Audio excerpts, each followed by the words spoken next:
Corona virus filter చేసుకుందాం.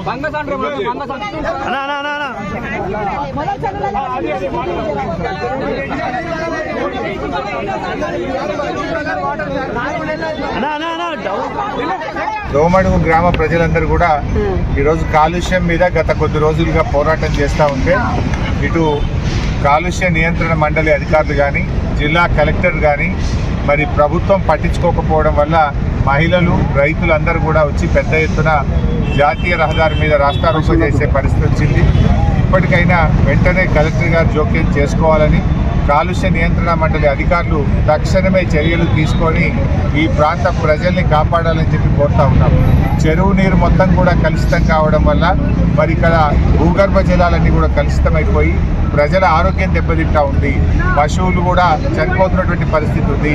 మరి cancer లాంటి అతి ప్రమాదకరమైనటువంటి వ్యాధులతోని ఇలా ప్రజలు చాలా బాధపడుతూ ఉన్నారు.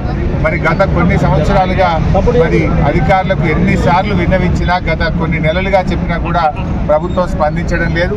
పోలీస్ అధికారులు, రెవెన్యూ అధికారులు ఒకవైపు మరి కాపాడవలసినటువంటి వాళ్ళే రక్షణగా నిలుస్తూ ఇలా ప్రజలకు అన్యాయం చేస్తూ ఉన్నారు. నేను కొండా సురేఖ మంత్రి గారిని కూడా కోరుతా ఉన్నా, తక్షణమే మీరే స్వయంగా ఈ చెరువును విజిట్ చేయాలని, మరి యాజమాన్యం మీద అదేవిధంగా అధికారుల మీద చర్యలు తీసుకోవాలని చెప్పి, ప్రజల్ని కాపాడాలని చెప్పి నేను ప్రభుత్వానికి